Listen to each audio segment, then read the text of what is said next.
Bonjour à toutes et tous et toutes. Ça dépend dans quel ordre on veut le mettre. Je suis toujours ravie, de vous retrouver pour parler, de sujets qui font l'éducation et aujourd'hui, particulièrement, même si je le dis, souvent, on va parler réconciliation et réconciliation, c'est un bien joli mot. On va parler, de la réconciliation, de nos élèves avec, leur manière d'apprendre, réconciliation des parents avec, notre belle institution et puis, on va découvrir toutes ces réconciliations, dont Jérémie, parle dans son livre, «L'école de la réconciliation» et pour commencer, Jérémie, est-ce que vous voulez bien vous présenter à nous? Bonjour. Donc je suis Jérémy Fontagneux.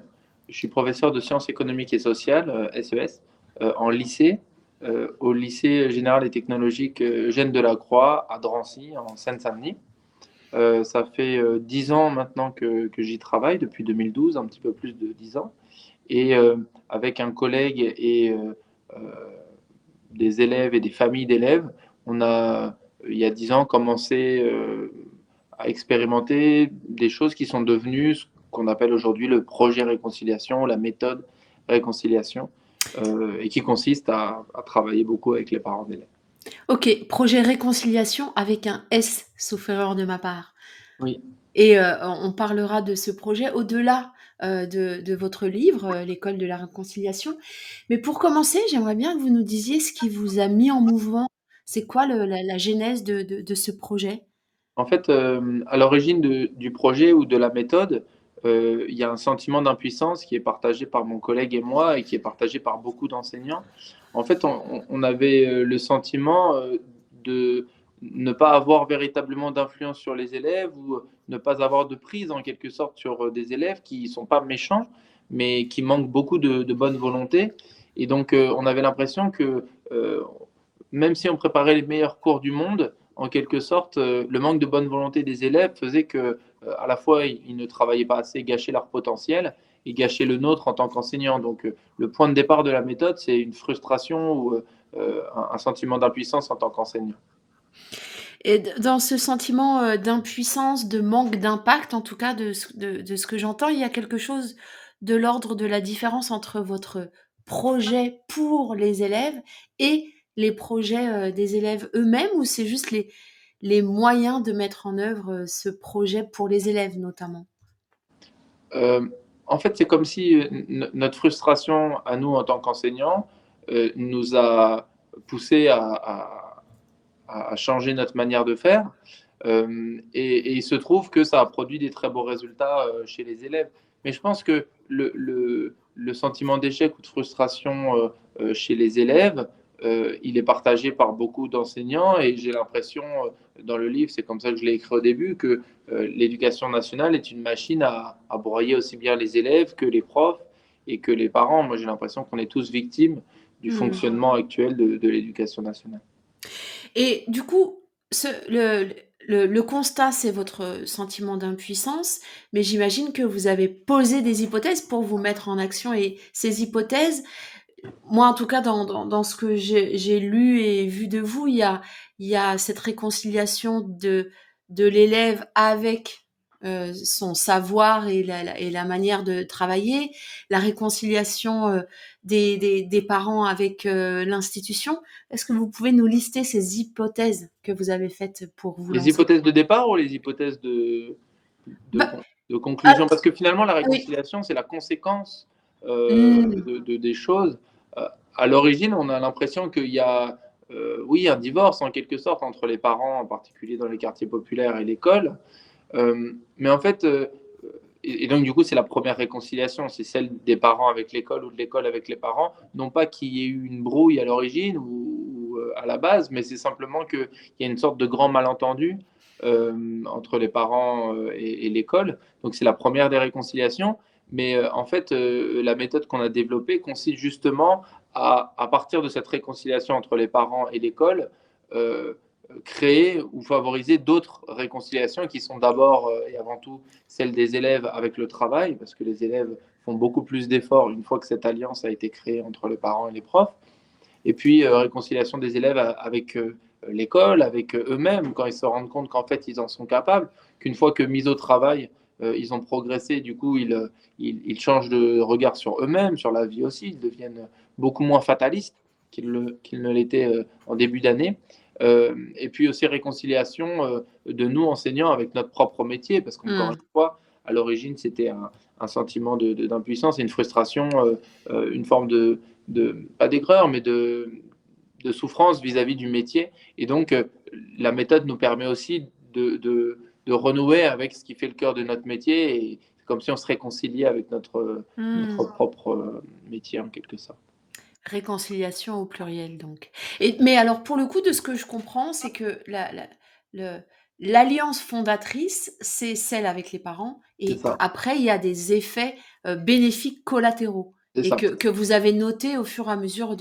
de l'expérimentation, Oui, c'est tout ça? à fait. En fait, alors c'est observé à la fois à Drancy par mon collègue et moi, j'en parle dans le livre, mais maintenant, on va en parler, je pense, il y a Mmh. plein d'enseignants partout en France qui reprennent la méthode et qui, l'adaptent chacun en fonction de leur niveau, de leur propre personne, de leur matière, et cetera. Mais donc aujourd'hui, il y a une centaine d'enseignants et ils constatent tous, la chose suivante, c'est vrai que, heu, les élèves que nous avons, que ce soit en lycée à Drancy ou les collègues en collège ou en école primaire, la majorité des collègues du projet aujourd'hui sont en collège, c'est qu'ils font face à des élèves qui ne font pas assez d'efforts, qui font trop les petites bêtises du quotidien, qui pénalisent complètement leur Mmh. progression ou qui paralysent leur potentiel.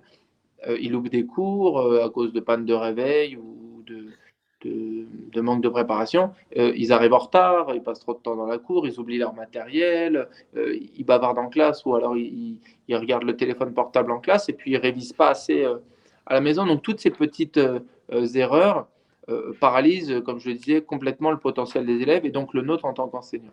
Donc euh, finalement, nous, c'est comme si au bout de quelques années, on avait décidé d'arrêter de négocier avec les élèves. En quelque sorte, les élèves sont trop pas de mauvaise foi, mais ils n'ont pas assez de bonne foi. Immature ou immature? C'est ça, c'est des Ouais. ados, c'est des Mmh. enfants, Mmh. donc les élèves n'y arrivent pas. Et donc, en fait, le cœur de la méthode consiste à contourner le problème. Plutôt que d'essayer de convaincre les élèves à faire des efforts qui sont bons pour eux et qui sont nécessaires pour qu'ils réussissent et pour qu'ils grandissent, euh, on, on- on- on va plutôt passer par les familles, par les parents. Et donc, l'alliance fondatrice, en effet, c'est l'alliance avec les parents qui commence par un coup de téléphone en début d'année scolaire. Mais du coup, parlons de cette méthode et de cette approche que vous avez vis-à-vis des familles. Et peut-être avant que vous répondiez à cette question, on ne l'a pas dit en préambule et je pense que c'est important. Quand vous avez commencé cette expérimentation qui est devenue une méthode que vous avez stabilisée, vous avez surtout travaillé avec vos terminales pour le bac. Et Oui. je veux bien que vous nous disiez quand même la réussite factuelle au bac de ces élèves. En fait, il y a des résultats, les résultats du projet chez les élèves, ils sont surtout qualitatifs parce que j'en parlais tout à l'heure, quand ils se mettent au travail, qu'ils se rendent compte qu'ils sont capables de progresser, de réussir, ça change complètement leur rapport à l'école, aux adultes, à eux-mêmes. Donc, les plus beaux résultats, ils sont dans cette prise de conscience, dans ce changement d'état d'esprit, dans ce changement d'attitude des élèves, qui est formidable. Et c'est vrai qu'il y a des résultats quantitatifs qu'on utilise parfois dans les médias pour objectiver, si je puis Ouais, dire, ouais. ce qui peut être objectivé. Et donc, c'est vrai que nous, quand on a commencé la méthode, l'expérimentation, la réussite moyenne au baccalauréat dans notre lycée, dans la filière ES, qui est la nôtre en maths, mon collègue, et en SES pour moi, du coup, elle était de 70%, et que nous, on espérait atteindre un taux de réussite de 100% dans nos classes. Donc, on a entre 25 et 35 élèves par an en terminale. Et il y avait toujours des élèves qui échouaient euh, parce qu'il y a toujours des élèves qui échouent et qu'en particulier à Drancy, il y a beaucoup de difficultés, il y a beaucoup de décrochage. Donc, au bout de plusieurs années d'expérimentation, on a fini par réussir à trouver la méthode en quelque sorte. Mmh. Et c'est vrai que maintenant, depuis 5 ans, depuis 2017-2018, il n'y a plus un élève qui échoue. Les élèves réussissent tous en terminale. Le Covid a eu très peu d'impact sur nous parce que les élèves étaient très sérieux autant en classe qu'à la maison. Et puis, c'est vrai que la méthode aujourd'hui, moi je l'utilise pour l'ensemble de mes classes. y compris les classes de seconde que je ne vois qu'une fois par semaine. Et c'est souvent ce que font les collègues du projet. Ils n'appliquent la méthode que pour une classe qu'ils voient une ou deux fois par semaine. Mais le plus important, c'est d'avoir cette relation précoce avec les familles et surtout régulière. Alors parlons concrètement, ça demande quoi comme investissement, comme temps, pour un enseignant d'investir, cette relation, avec les parents? En fait, le cœur de notre méthode est une sorte de protocole de mise en relation des parents avec les profs.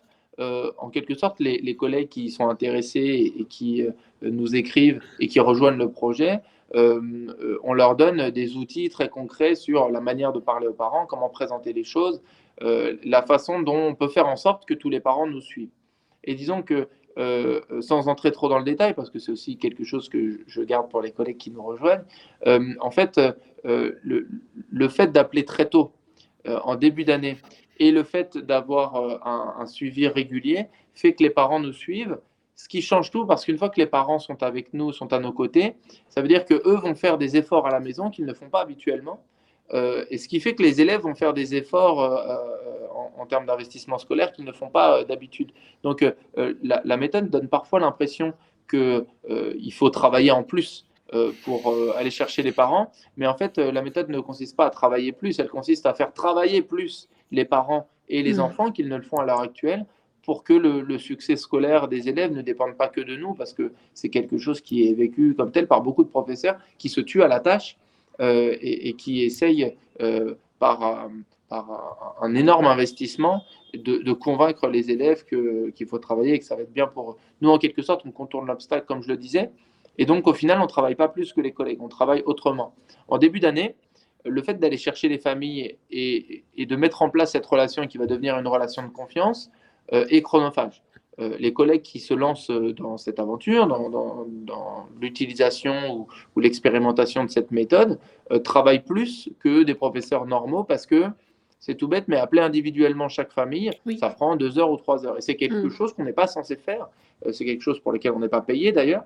Mais en fait, une fois qu'on a les parents à nos côtés et que les élèves sentent que les parents sont à nos côtés, du coup, les parents à la maison, comme je le disais, vont faire un travail qu'ils ne font pas habituellement à notre demande. Donc les parents acceptent de faire le boulot qu'on leur demande à la maison, en quelque sorte, pour le dire familièrement. Et puis les élèves, eux, vont se mettre au travail aussi. Donc c'est comme si le surplus de travail qu'on fait en début d'année va mettre au boulot les familles et les élèves, ce qui fait que derrière, nous, en tant qu'enseignants, ça nous facilite énormément la tâche. Si vous voulez, tous les professeurs savent que la qualité d'une séance dépend bien évidemment de notre sérieux en tant qu'enseignant, du sérieux des élèves, mais aussi du fait que les élèves ont relu leur cours ou pas. Est-ce qu'il y a besoin de réexpliquer cette chose qu'on a vue il y a 2 semaines ou il y a un mois ou la veille, si les élèves n'étaient pas assez concentrés en classe? Là, le fait qu'ils se mettent rapidement à la relecture du cours et qu'ils adoptent des habitudes de travail parce qu'ils sentent qu'il y a ce suivi régulier avec les parents et qu'il y a les évaluations aussi dont on va peut-être parler, du coup, les élèves sont beaucoup plus actifs et donc, du coup, ça facilite beaucoup notre travail en tant qu'enseignant et ça nous fait gagner beaucoup de temps. Et vous voyez, à titre d'illustration, ça fait 3 ans maintenant que le baccalauréat a changé, 2020, 2021, pardon, 2022 et 2023. Et ça fait 3 années qu'en terminale, en spécialité, on finit le programme fin janvier. Ce qui est a priori impossible à faire parce que les programmes sont longs, c'est difficile, et que beaucoup de collègues finissent le programme une semaine ou 2 semaines avant les épreuves, ce qui est normal, étant donné l'intensité du programme. Mais nous, en fait, c'est pas le cas parce que, non pas que je sois un meilleur prof que mes collègues, du tout. En fait, c'est simplement que les élèves sont beaucoup plus actifs. Non seulement il y a beaucoup moins de retard, il y a beaucoup moins d'absence, mais comme ils sont sérieux en classe, ils sont actifs, que ils ont lu leur cours plusieurs fois, et donc Oui. du coup, j'ai pas besoin de revenir sur des détails, etc. Ça nous permet d'aller très vite. Donc, la méthode nous fait travailler, nous, en tant qu'enseignants, un peu plus en début d'année, mais disons que ce temps supplémentaire, c'est un investissement qui s'avère très rentable parce qu'on a créé une relation avec les élèves, avec les familles, qui fait qu'on n'a plus à tout prendre sur nos épaules mais qu'en fait, on responsabilise les autres acteurs de la réussite scolaire qui sont les parents, Oui, mais oui, aussi oui. et Alors surtout les enfants. et ce que je trouve intéressant en vous écoutant, c'est que, ça déconstruit un peu l'idée, qui circule et qui a été, contredite, par les recherches et les études, hein, qui dit que les familles, dites de classe, populaire, j'aime pas trop, utiliser ce terme-là, mais en tout cas, c'est comme ça qu'on les appelle, disent que les parents se désintéressent, des enfants, ce qui est complètement faux. Par contre, ce que j'entends dans votre manière de faire et de faire alliance avec les parents, c'est que vous leur donnez des outils concrets pour leur permettre de savoir là où il faut qu'ils agissent, plutôt que de dire, je sais pas quels outils vous leur donnez, concrètement, mais on Oui. sent qu'il y a de ça. Enfin, les parents veulent la réussite pour leurs élèves, pour leurs enfants, quoi. Oui, oui, bien sûr. En fait, c'est pour ça que, il y a un malentendu. Il y a vraiment un quiproquo. Parfois, on me dit, mais alors si tu parles de réconciliation entre les parents et l'école, ça veut dire qu'il y avait une dispute. Et en fait, il n'y a pas de dispute, mais il y a simplement un grand malentendu et des quiproquos qui naissent de ces malentendus. Beaucoup de parents ont le sentiment que nous, les professeurs, avons une C'est vision ça, négative d'eux ou que tout à nous fait. jugeons la manière dont ils ont éduqué leur enfant. Alors que il y a parfois des reproches qu'on a à faire aux parents, mais la plupart du temps, on n'a pas Mmh. une vision négative ou méprisante des parents d'élèves. À l'inverse, beaucoup de professeurs, et moi le premier, avons le sentiment que les parents d'élèves peuvent être un danger potentiel et sûrement pas un levier ou une aide, alors qu'on s'est rendu compte avec les tâtonnements, les expérimentations qu'on a faites, que en fait, ils pouvaient devenir un Mmh. levier, un allié, un partenaire indispensable. Et donc, parmi les outils qu'on donne aux collègues qui nous rejoignent et qui les aident à construire cette alliance-là, il y a en effet le fait d'être assez explicite avec les parents, un petit peu comme on l'est avec les élèves, c'est-à-dire que tout professeur sait que l'investissement des élèves dépend de la Mmh. clarté à la fois du cours et des consignes qui sont données. On ne peut pas attendre des élèves qui donnent le meilleur d'eux-mêmes ou qu'ils soient simplement sérieux s'ils n'ont pas exactement compris ce qu'il fallait faire. Donc, d'une certaine manière, c'est un peu pareil avec les parents. Et en fait, là aujourd'hui, le projet consiste à accompagner les collègues euh, pour parvenir, pour les aider à mieux cerner les familles et à faire en sorte que les Mmh. familles deviennent des alliés. Parce qu'encore une fois, le point de départ du projet, de la méthode, c'est le sentiment de ne pas y arriver avec les élèves.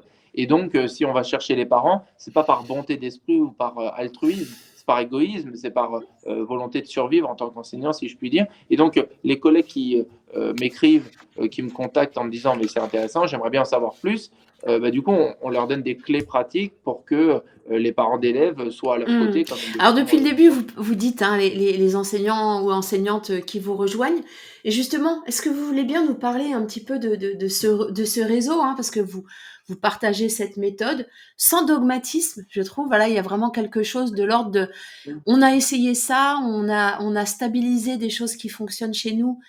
À vous de vous approprier ces outils pour en faire les vôtres». Oui, c'est Du ça. coup, comment fonctionne votre réseau? Et puis, concrètement, comment on fait pour vous rejoindre?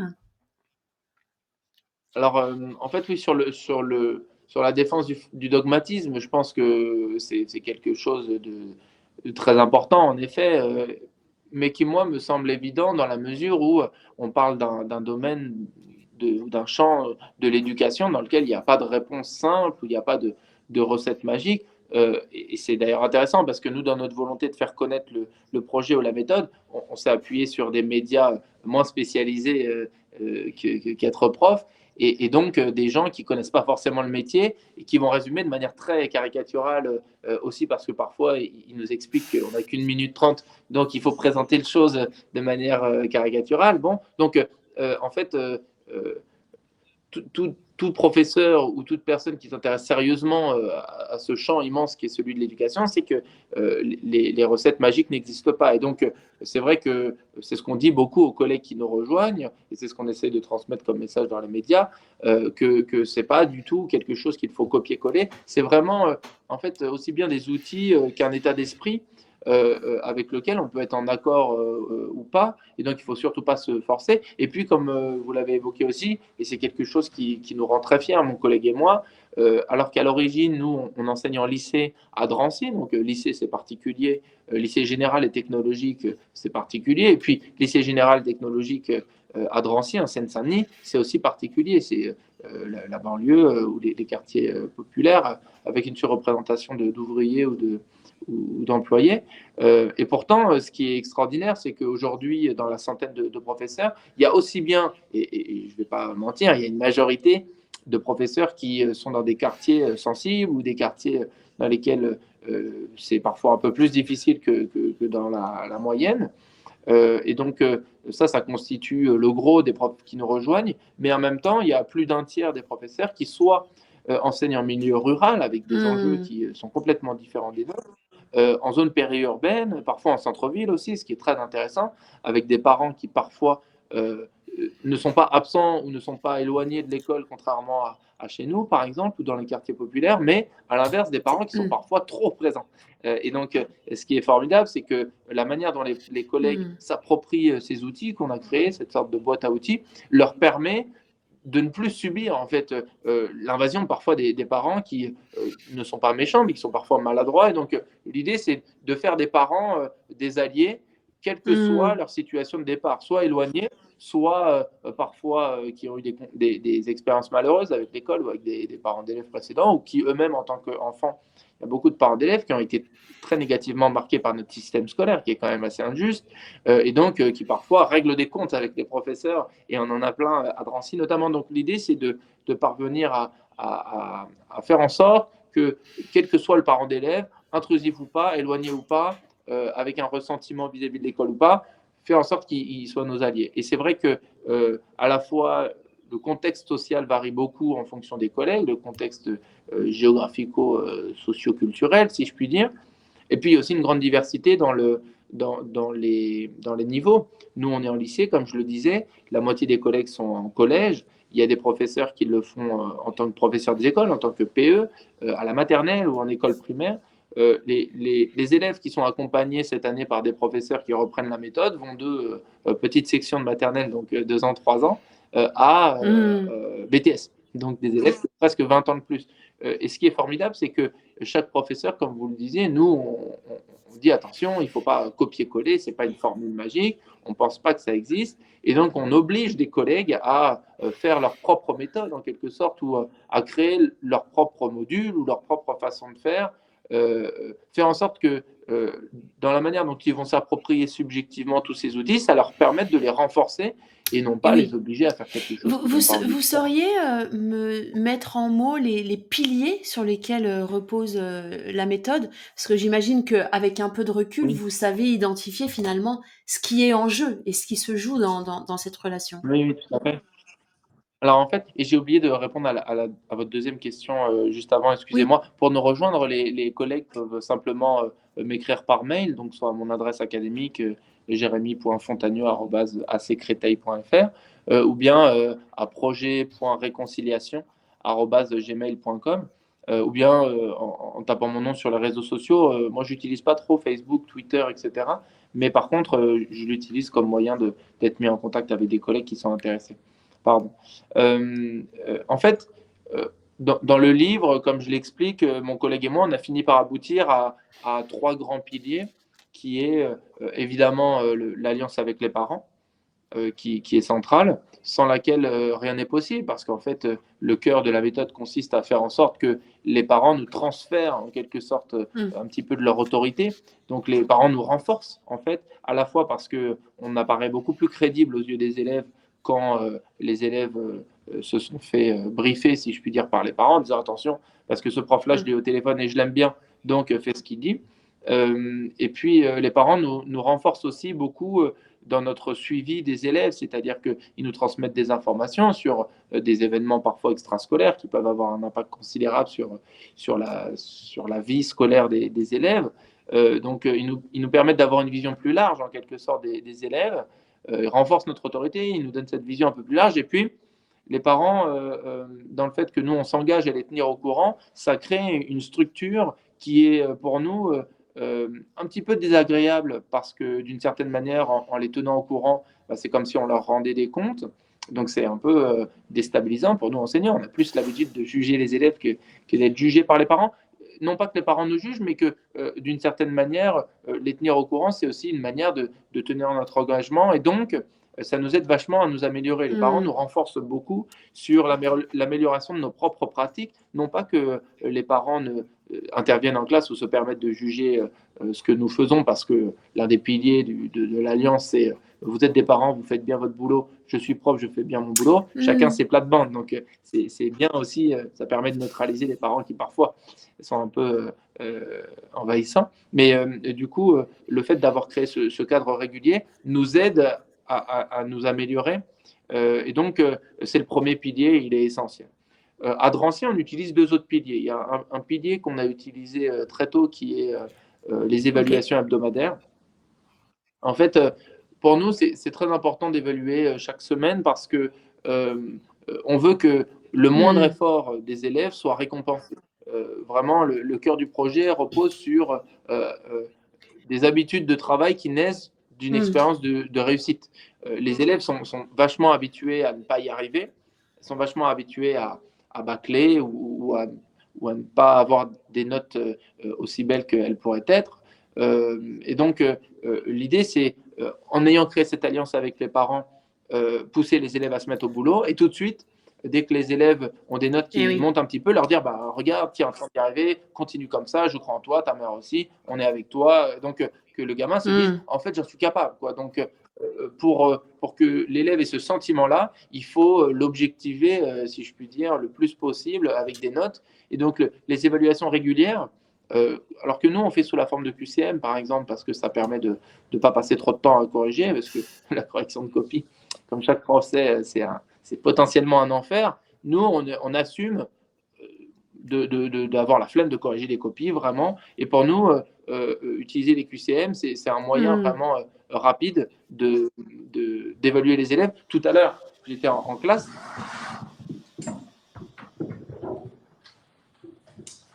et j'interromps le direct, pardon, pour vous montrer, j'utilise des petits QCM, donc c'est des QCM avec 10 questions sur le cours précédent. Et en fait, je corrige Ah le ouais. QCM avec un calque, ce qui fait Mmh. que, en fait, très vite, je vois ça c'est bon, ça c'est pas bon, ça c'est bon. Et au dos, je mets le nombre d'erreurs. Donc là, par exemple, c'est parfait. Là, c'est 3 erreurs. Là, c'est parfait. Là, c'est 3 erreurs à nouveau, 2 erreurs.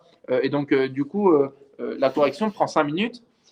Et donc, ça permet d'éviter de rentrer avec des copies à la maison et de tout de suite Et oui, un feedback. donner des Oui. forces et des encouragements. C'est ça. Que les élèves qui ont fait Mmh. des efforts soient tout de suite récompensés parce que, comme ils ont très peu l'habitude de faire des efforts, il faut tout de suite qu'ils aient une récompense, en quelque sorte. Parce qu'il y a une partie de la méthode qui passe par cette espèce de menace un petit peu avec les parents. Les élèves se disent mince, les profs et Ouais, les c'est parents se ça. parlent entre eux. Ça, c'est le côté un petit peu bâton. C'est ça. Il y a toujours un peu de crainte en début d'année. Les élèves ont tellement peu confiance en eux, ils ont tellement l'impression que l'école n'est pas juste, que quand je leur dis que je vais envoyer des petits comptes Eh rendus oui. chaque semaine aux parents, tout de suite, Eh ils oui. pensent que ça va être des mauvaises nouvelles. En fait, ils se disent, il va y avoir des problèmes. Donc, je leur dis, non, non, moi, je suis le reflet de ce que vous faites. Les SMS reflètent votre travail. Si vous avez été sérieux, il y aura des bonnes nouvelles dans les SMS. Et notamment, la note qui, comme signal, à la fois pour l'élève et pour la famille, permet de dire, voilà, Mmh. là, tu es sur la bonne voie. Et à l'inverse, des élèves qui se laissent un petit peu aller, ce qui est normal en début d'année scolaire, en particulier chez nous, il y a quand même beaucoup d'insuffisance des efforts, mais je ne crois pas que c'est spécifique à Drancy. Disons qu'à Drancy, il y a les difficultés scolaires ou le manque de facilité scolaire qui s'y ajoute, mais après tout, c'est des ados, d'abord et avant tout. Et donc, du coup, le fait de tout de Mmh. suite évaluer avec une note qui ne va pas être bonne permet d'envoyer comme message, attention, là, pendant une semaine, tu n'as pas fait le boulot, mais tout de suite, il faut se rattraper pour éviter d'attendre en quelque sorte le gros contrôle Eh ou le oui. bac blanc ou le trimestre en disant bah, c'est foutu. Là, tout de suite, on dit attention, c'était pas assez, il faut réagir dès la semaine prochaine, donc mets-toi au boulot. Et comme on dit la même chose aux parents qui, du coup, le répètent à l'enfant, bah, ce discours s'impose davantage que quand il est juste dans notre bouche, en quelque sorte. Donc, le deuxième pilier, c'est ces évaluations fréquentes, même si, comme pour tout, chaque collègue fait ce qu'il veut de la méthode. Donc, il y en a plein qui n'évaluent pas chaque semaine ou qui n'utilisent pas les QCM, même si beaucoup reprennent ce deuxième pilier-là. Et après, le troisième pilier que nous, on utilise à Drancy, c'est une forme de mise à distance avec les élèves. On est un peu, on n'est pas méchant du tout, hein, mais on est un peu austère. On n'est pas sympa. C'est pour ça que j'ai mis une chemise pour faire peur aux élèves. Donc je joue un peu moi un personnage du père Fouettard, mon collègue aussi, parce qu'en fait on s'est rendu compte qu'à Drancy c'était très très efficace. On avait tendance à être un peu roulé dans la farine par les élèves qui sont très mignons et très sympathiques et très attachants par ailleurs, et que du coup souvent ils utilisaient la confiance qu'on leur avait donnée dans une relation pas tout à fait verticale, une relation Mmh. intelligente si je puis dire, de compréhension mutuelle. Ils avaient tendance un peu à l'utiliser contre nous en nous la mettant à l'envers si je puis dire. Donc on a juste tiré les conséquences de ça. On est un peu froid avec les élèves. Donc on leur dit un petit peu, écoutez, voilà les règles, suivez les règles, sinon vous allez avoir des problèmes. Et comme vos parents sont avec nous, nous avons les moyens de Mmh. rendre votre vie difficile, si je puis dire. Donc c'est un discours qui est un peu austère. Et c'est vrai que nous, on utilise cette mise à distance des élèves, à la fois pour les protéger eux-mêmes de tendances qu'ils ont parfois à essayer de rouler les profs dans la farine, et puis aussi pour nous protéger nous, parce que s'il fallait écouter notre cœur en septembre, on serait gentil avec eux, et donc peut-être qu'on les secourait de manière insuffisante. Mais sur ces trois piliers, alliance avec les parents, évaluation régulière et mise à distance, la vérité c'est qu'aujourd'hui, les collègues qui nous rejoignent, nous ne Mmh. parlons que du premier pilier. Il y a beaucoup de professeurs qui reprennent les évaluations hebdomadaires et qui rendre leur gestion de classe un peu plus verticale, si je puis dire. Bon, mais il y a plein de professeurs qui ne le font pas et qui n'ont pas besoin de ça pour avoir des résultats formidables ou des résultats très encourageants. Parce que quel que soit à la fois le niveau et puis les contextes, les parcours personnels des collègues, ce que la reprise de la méthode un petit peu partout en France maintenant depuis 1 an et demi nous montre, c'est que ça produit un changement, ça produit une rupture avec le fatalisme qui est quand même fortement présent à la fois chez les élèves, chez les parents et chez nous aussi, parce que bon, la violence du métier, l'insuffisance des rémunérations ou le Mmh. caractère complètement hors sol des politiques éducatives, moi, je n'ai pas besoin de revenir dessus, je suis en colère comme beaucoup de collègues. Et donc, du coup, tout cet environnement malsain ou toxique que nous subissons en tant que profession a tendance à nous rendre fatalistes. Et c'est vrai que tous les collègues qui se lancent disent ah, mais en fait, c'est incroyable. C'est-à-dire que malgré l'environnement toxique, malgré parfois, y compris à l'échelle locale, avec une institution qui dysfonctionne, une direction qui ne fait pas son boulot, etc., bah, malgré tout ça, en fait, on peut, en se focalisant sur les élèves, le travail en classe, les familles, on peut produire des choses formidables. Donc, il y a beaucoup d'espoir, même si, encore une fois, sur les trois piliers que nous on utilise à Drancy, c'est surtout le premier, Mais celui alors de l'alliance avec les parents. dans le troisième pilier, je fais le lien, alors peut-être maladroit, mais en tout cas intuitivement, je fais le lien avec des échanges que j'ai pu avoir avec Jean-Pierre Terrail, par exemple, qui travaille sur l'école de l'exigence. Et, euh, et vraiment, Bien je sûr. ressens ça, c'est que euh, on passe, et c'est très présent de façon presque implicite dans votre discours, c'est de croire euh, en l'éducabilité de ces élèves, et on passe d'un paradigme un peu déficitariste de ces élèves en disant oui, les pauvres, ils sont issus de milieux populaires, ils n'ont pas forcément les mêmes chances que tout le monde, et d'inverser la vapeur et de dire non. Et j'ai l'impression que quand vous dites mise à distance, c'est, moi j'entends plutôt un truc de l'ordre de, on y va les gars quoi. Enfin, Oui, on remonte les surtout, manches, et du coup bah oui ça peut, on oui fait oui oui, et abstraction puis du ça contexte peut en quelque paraître un peu sorte. austère, mais c'est pas une mise à distance. En tout cas, quand on entend ce que vous faites avec les parents, il n'y a pas de mise à distance. Il y a un, Non, non, avec les parents, au contraire, c'est un ouais. rapprochement avec les parents, mais par contre, avec les élèves, en fait, ce que je voulais dire par mise à distance, c'est que, en tout cas, mais nous, ça c'est Drancy, et encore une fois, il y a plein de collègues qui ne le font pas de cette manière-là, mais à Drancy, on a fait depuis longtemps le deuil d'être apprécié par les élèves. En début d'année, les élèves ne nous aiment pas du tout. En fin d'année, généralement, ils nous adorent, hein, mais cette phase de tension un peu latente, on met en place des choses, c'est comme ça et pas autrement, et si vous vous plaignez, vous allez avoir des punitions, c'est quand même une phase qui est difficile, que nous, qu'on accepte et que même qu'on fait Oui. sans aucune joie parce que ce serait vicieux, mais on le fait. Mais encore une fois, hein, les collègues aujourd'hui reprennent surtout le premier pilier parce qu'après, ça dépend vachement du caractère de chacun et de la façon de voir les choses. Et il y a plusieurs professeurs qui font la classe Mmh. inversée, par exemple, dans notre projet, avec alors, soit la classe inversée, soit la classe flexible, où les élèves peuvent même au sein de la classe changer d'endroit. Donc, c'est hyper intéressant et ça correspond totalement à l'inverse de ce qu'on fait. C'est-à-dire que nous, on fait la classe Mmh. inflexible, quoi, où les élèves doivent faire exactement ce qu'on leur dit, etc. Et ce qui est génial, c'est que les collègues en collège qui font ça obtiennent des résultats formidables et Et oui. l'alliance avec les parents vient s'ajouter à des expérimentations Je veux bien qu'ils vous avaient relancer déjà faites. sur cette idée, sur le fait d'avoir à se faire aimer de nos élèves. C'est vrai que c'est pas dans nos missions, de nous faire, aimer des élèves Mm. et vous avez dit quelque chose d'intéressant, c'est que au départ, les élèves, bah, sont pas trop partants, hein, pour, cette, idée de faire des efforts, de Ouais. bosser, un peu plus qu'ils n'ont eu l'habitude de le faire. Mais face à la réussite, face aux fruits de ce travail et finalement face à votre inflexibilité juste, c'est pas un rapport de domination, un rapport de force, c'est vous faites votre boulot et je veux bien vous entendre sur justement ce que disent les élèves entre le avant et le après. C'est quoi qu'ils ressortent, après une année avec vous ou plusieurs années avec vous? En fait, et, et, et, et même au bout de quelques semaines, à la fois à Drancy et puis partout, là, les collègues disent la même chose. En fait, les élèves nous en veulent beaucoup en début d'année parce que ils avaient l'impression que le manque de communication, l'absence de dialogue entre l'école et les profs, typiquement le fait qu'on ne parle aux Oui. parents que quand il y a Mmh. des gros problèmes, donc du coup, ça laisse beaucoup de silence quand même entre les parents et les profs. Du coup, c'était souvent ce silence-là, c'était souvent quelque Ah chose qui oui. était utilisé par les élèves pour passer entre les Mmh. mailles du filet, si je puis dire, pour se faire oublier, pour faire comme si tout allait bien. C'est la phrase un peu cliché de papa, maman qui rentre du travail et qui dit ça allait à l'école aujourd'hui? Oui. Tu as des devoirs? Non, c'est bon.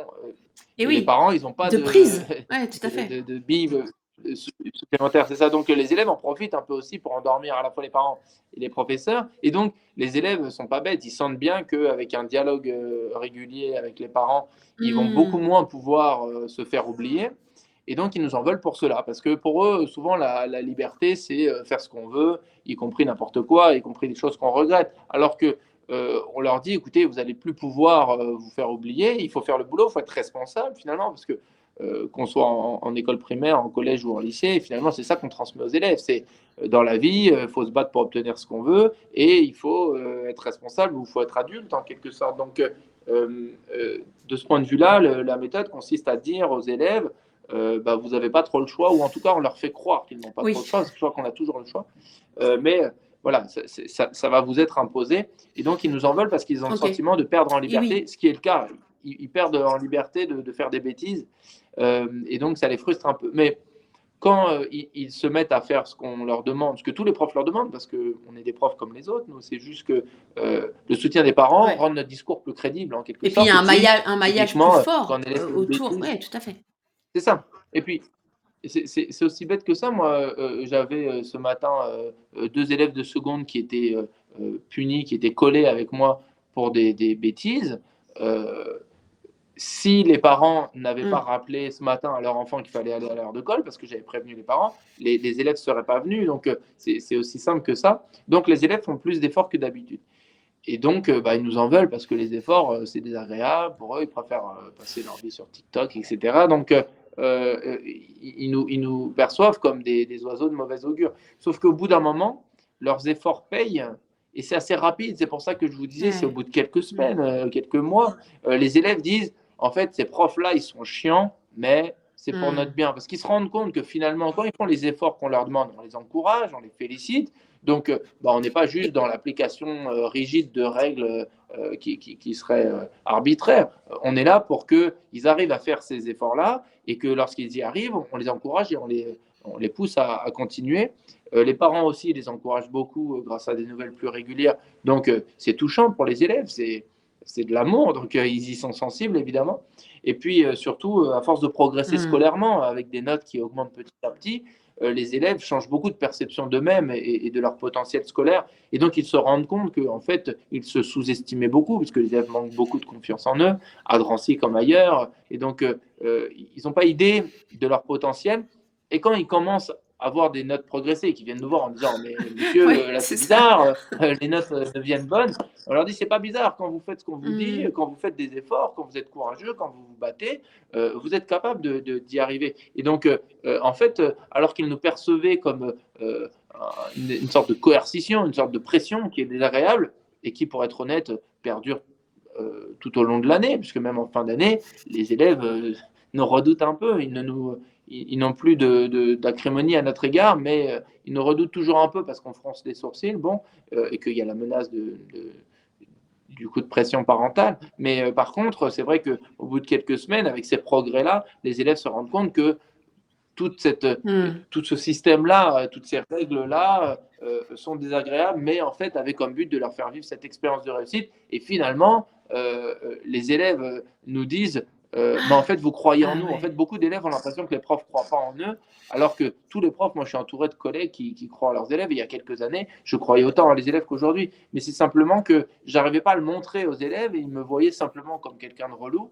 Alors que là, avec le soutien des parents, ils font ce que je leur dis. Et Mmh. du coup, ils comprennent le sens de ce que je voulais qu'ils fassent, en disant ah mais en fait c'est pour nous faire réussir que vous faites ça. Bah oui, oui, oui. C'est Mais génial. disons que là je ne leur Ouais. explique plus parce qu'ils comprennent pas. Par contre, ils le vivent, ils le comprennent et du coup, pour répondre à votre question, leur vision négative en début d'année cède très vite la place à une vision neutre, puis qui est très positive. Les élèves ont beaucoup de reconnaissance à notre égard. C'est aussi ça qui est agréable, c'est que quand même en début de carrière, on avait très vite pris l'habitude d'avoir surtout des retours Mmh. négatifs d'élèves ou de familles. Alors que là, il y a beaucoup, beaucoup, beaucoup de reconnaissance, à la fois des élèves et des parents surtout. Nous, on garde beaucoup contact avec nos anciens élèves, ça fait 10 ans maintenant, et 10 promotions, et donc c'est des élèves qui, pour certains, ont 25 ans, 27 ans, sont parents maintenant, mais du coup, il y a un lien Mmh. très, très fort qui se développe, et qui est ouais, une relation qui n'est pas commune pour les élèves, parce que on n'est pas leurs copains, mais en même temps, qui les tire vers le haut, Oui, et je donc beaucoup de je reconnaissance. pensais à ce concept de rôle modèle, que qui nous tire vers le haut et en vous écoutant, j'avais l'impression de ça et en fait, heu, vous dites qu'il y a quelque chose qui donne du sens aussi à votre métier et la boucle est bouclée avec votre, votre mise en mouvement du départ qui était, ce sentiment, d'impuissance. Donc voilà, la Oui. boucle est bouclée et avant de clore, je veux bien que vous nous donniez, hem, quelques mots que peuvent utiliser les parents, aussi, en retour de cette alliance que vous construisez avec eux. Bah, c'est-à-dire Comment ça? les Excusez-moi, j'ai pas parents, eux compris. aussi, j'imagine, vous font des retours sur cette expérience Ah oui, et sur cette oui, oui, oui, alliance que vous construisez avec eux. oui. Oui, en fait, c'est vrai qu'en début d'année, il y a toujours une partie des parents qui sont dubitatifs parce que quand on leur propose de les tenir au courant et quand on leur dit qu'on aimerait bien qu'ils fassent ceci ou cela, c'est un petit peu étrange, c'est original. Donc, il y a la moitié des parents qui sont très enthousiastes, qui disent super, merci, vous êtes le prof le plus incroyable que j'ai rencontré de ma vie, juste parce on leur téléphone pendant 2 minutes. Bon. Mais du coup, il y a beaucoup, beaucoup de réactions qui sont très, très belles, qui sont très touchantes parce que ça en Ouais, dit long aussi tout à sur fait. l'espoir qu'il y a chez les parents ou le fait que d'une certaine manière, à condition d'aller les chercher d'une certaine façon, les parents peuvent vraiment être des leviers formidables. Donc c'est touchant, mais il y a aussi une moitié de parents d'élèves qui sont soit neutres, soit dubitatifs, soit se demandent un Mmh. peu c'est qui ces zigotos-là. Donc en fait, ce qui est formidable, c'est que même quand les parents hésitent un peu ou même quand les parents parfois ne croient pas assez en eux, Mmh ne mh. croient pas assez en leur enfant, parce que ça arrive beaucoup, des parents qui nous disent: «C'est super Ça votre va pas truc, mais pour marcher. mon Ouais. enfant, je crains que ça va pas marcher, puisque mon Mmh. enfant est nul en maths ou il est nul en français ou il est nul plus généralement». Parfois des parents qui sont très durs avec leur enfant. Bon et donc là-dessus aussi, le fait d'être allé les chercher et d'avoir fait en sorte d'avoir cette relation de confiance nous permet de déplacer les parents. Ce qui fait que les parents, je crois, sont comme nous, des êtres libres et qui donc peuvent changer au cours de la vie, je crois. Enfin, j'ai envie d'y croire. Et donc, beaucoup de parents finissent par être convaincus, en quelque sorte, de la même manière que les élèves grognent un peu et font bon an mal an ce qu'on leur demande et se rendent compte qu'en fait, ça a un sens, etc. Ce dont on parlait à l'instant. De la même manière, des parents qui parfois en début d'année sont à juste titre dans l'interrogation à l'égard de cette méthode, ils disent ah mais en fait c'est vrai que je vois mon enfant davantage bosser, c'est vrai que il fait plus d'efforts, c'est vrai qu'il me parle davantage de l'école maintenant qu'auparavant, et puis il y a les notes qui augmentent petit à petit, donc les parents finissent par se dire ah mais c'est super en fait votre truc, et c'est vrai que un petit peu le symbole de la méthode, c'est le fait que autant en début d'année, on ne voit pas forcément les parents pour une réunion, parfois c'est simplement un coup de téléphone. Par contre, à la fin de l'année scolaire, avec les parents de terminale, on fait toujours une Mmh. fête de fin d'année autour des élèves bacheliers. Donc les élèves à la fois qui sont les stars du jour, puisqu'ils ont obtenu leur baccalauréat, et puis aussi nous, professeurs, et les parents d'élèves, Le parce qu'en fait, c'est un le peu trio, le succès de tout le monde, mmh. puisqu'on a travaillé tous ensemble. Et donc, c'est vrai qu'il y a toujours beaucoup, beaucoup de gratitude et de reconnaissance de la part des parents qui, y compris parfois en début d'année, pouvaient être dubitatifs à juste titre. Et donc, un petit peu comme avec les élèves, c'est comme si finalement tout le monde finissait par être convaincu, parce que dans le fond, le cœur de la méthode consiste juste à remettre les élèves à leur place d'élèves, c'est-à-dire, écoutez, nous adultes, nous avons des choses à vous apprendre, et donc il faut l'accepter. Et il faut parfois faire des choses que vous ne voulez pas faire. Bon, donc c'est désagréable, mais c'est la vie. Et nous, parents, jouons, Et enfin, parents et professeurs, jouons véritablement notre rôle. Rôle modèle, je ne sais pas, parce que moi, je le vois comme pour moi, un rôle modèle, c'est quelqu'un qui a les mêmes ah! origines ou qui a un parcours Mmh. auquel on peut s'identifier, en quelque sorte. Même Mmh. si c'est un rôle modèle au sens plus large, je pense. En fait, je crois que les parents sont des modèles absolus pour les élèves, en particulier dans les quartiers populaires où il y a eu beaucoup, et il y a beaucoup de sacrifices de la part des parents pour leurs enfants. C'est Ouais. juste que les enfants ne le voient pas, ou que les enfants ils ont Et oui, ils ont un ils smartphone, sont ils ont des belles ados, quoi. chaussures, donc ils sont gâtés. Mais du coup, ils ne voient pas à quel point les Mmh. parents incarnent la nécessité dans la vie de faire des sacrifices pour obtenir ce qu'on veut. Disons que, en fait, on permet, en travaillant ensemble, parents et profs, on permet aux élèves de vivre une expérience qui leur fait ouvrir les yeux sur, oui, la réalité des sacrifices des parents, la réalité des sacrifices que eux-mêmes doivent accomplir pour obtenir ce qu'ils veulent dans la vie.